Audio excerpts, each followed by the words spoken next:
em determinado momento a gente percebe que por falta de conhecimento as pessoas vão tendo, digamos assim, vão tendo crenças que as limitam, né? Ou nós vamos incluir, né? Nós vamos adquirindo crenças que vão nos limitando. E a libertação dessas crenças ou a confirmação delas, ela só vem através do conhecimento.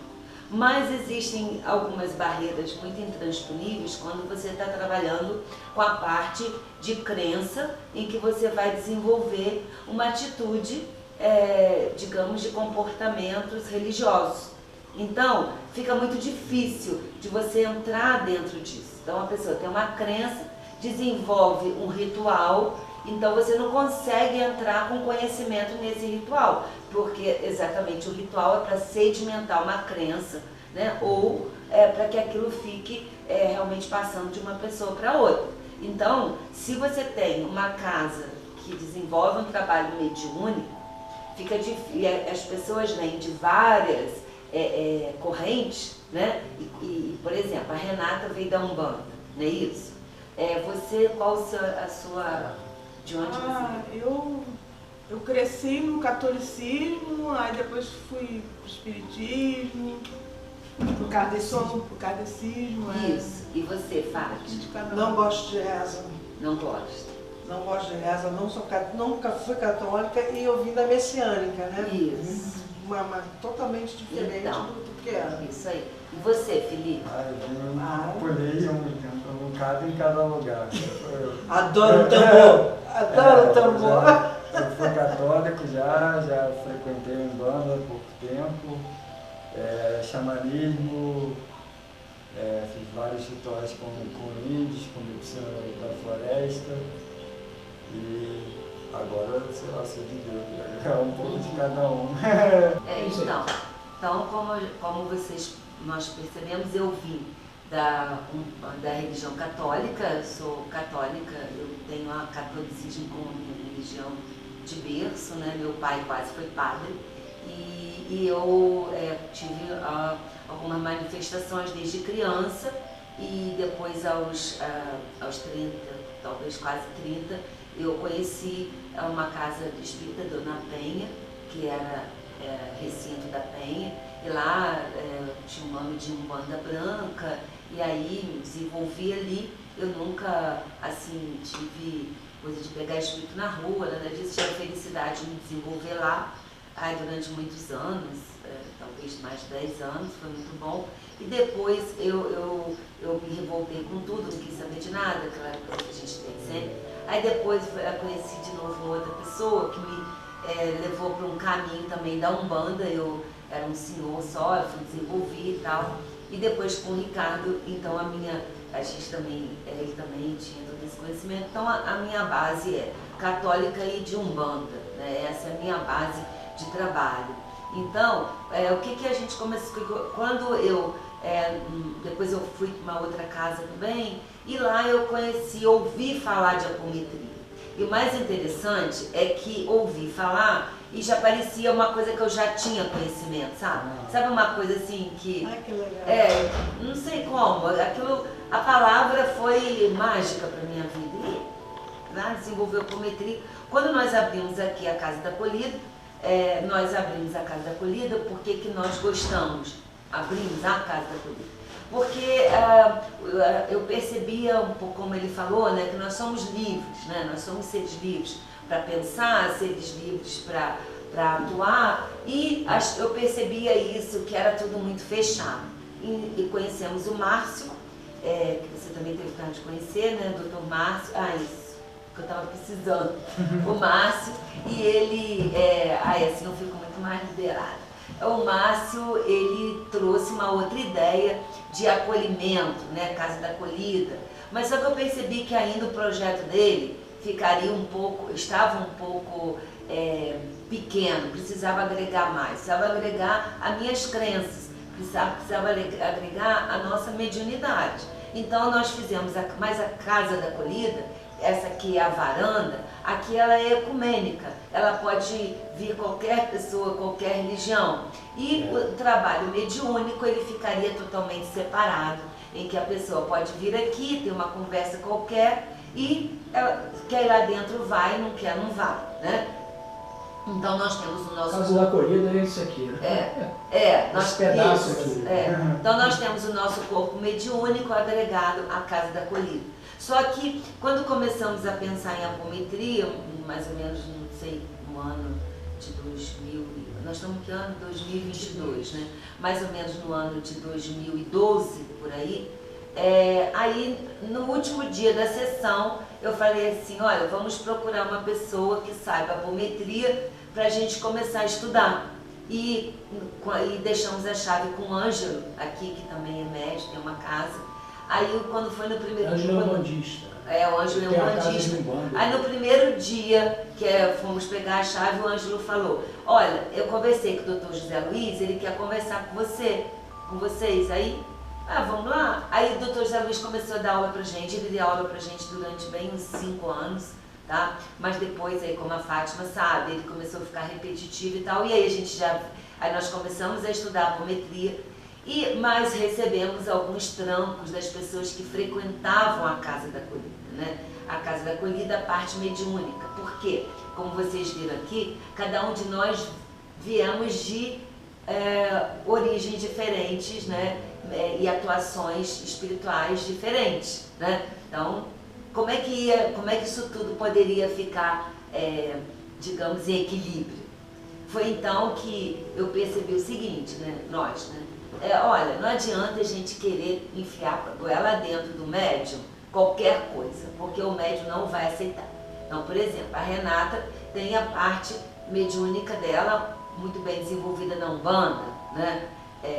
Ela está em desenvolvimento, eu tenho na Umbanda, sou aberta para várias coisas, você tem também ela. Como é que você vai enfiar a goela dentro do médium?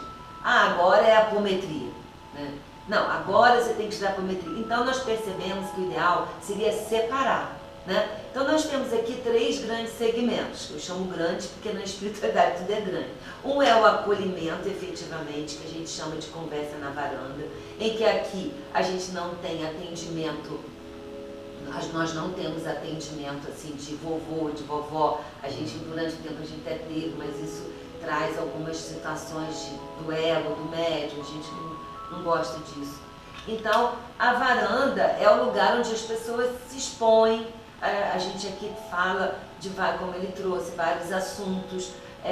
Na quarta-feira à tarde, a gente trabalha essencialmente a parte mesmo emocional, a parte de convivência. Então, a gente vai trazer vídeos sobre qualquer situação ligada a sentimento, que é para que a gente possa conversar. Por exemplo, várias vezes durante a pandemia, eu vinha para cá totalmente esgotada.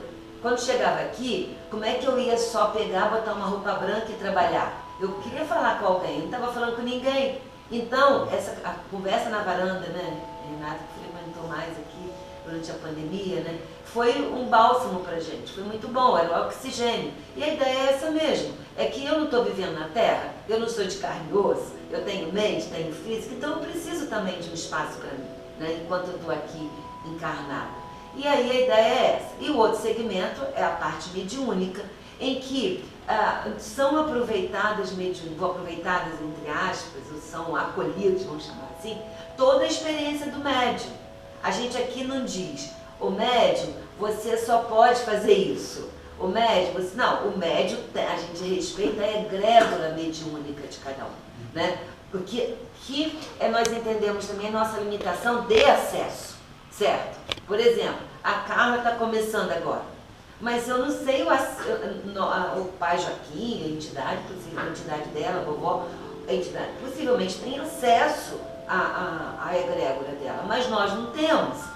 E eu gosto que seja assim. Eu não sou mãe de santo, né? Eu não sou aquela pessoa, sabe, nada, nós não somos adivinhos, não somos nada, nós somos aqui, ok, como eu falei com ela, lá dentro, eu não sei o que acontece. Então, para mim isso ficou mais suave, tá? Porque eu tenho alguns compromissos profissionais, eu tenho compromisso como dona de casa, como mulher, como mãe, como avó. Então, para mim isso ficou legal. E também a gente não exige nada do médium, fora isso.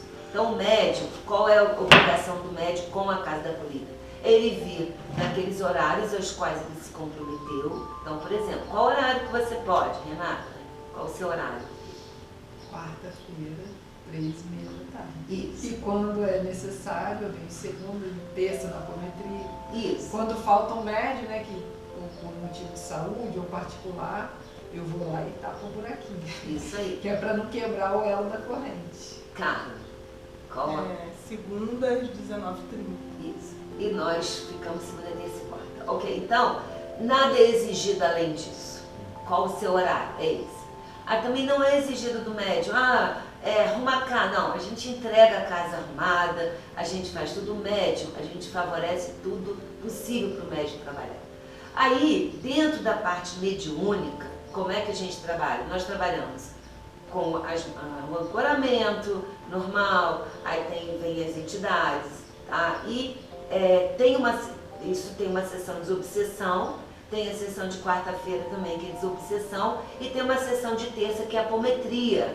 Só que também a gente não quer que esse médium, por exemplo, que ainda não entendeu de apometria, que ele participe da sessão de apometria, que é o que a gente vai entrar hoje aqui na aula, que a Fátima está careca de saber, mas a Carla ainda está começando agora, a Renata já começou, mas foi interrompido um pouco as aulas por conta da pandemia, porque existem determinados requisitos da apometria que a pessoa precisa do conhecimento.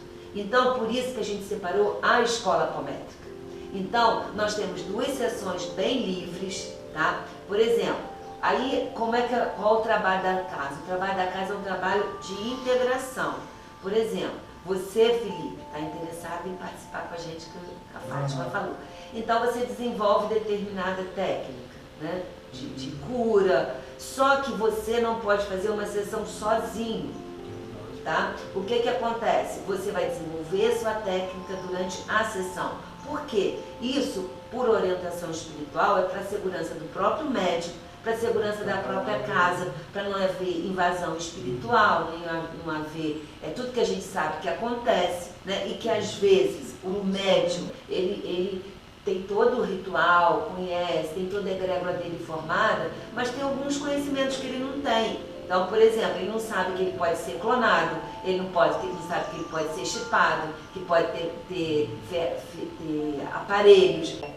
Na sessão da apometria, ele reconheça, por que eu não sou chamado para apometria? Ficaria esquisito, né? Não, você não pode ser, não entende de apometria, então você não pode. Aonde que eu aprendo apometria? Não sei, aprenda por aí. A gente também não poderia, né, fazer isso. Então, por isso que a gente traz esse conhecimento com muito carinho, com muito cuidado, tá? E é um conhecimento, assim, não é um conhecimento aleatório, é um conhecimento básico, mas com muita certeza. Nós não falamos aqui coisas que a gente não sabe, né?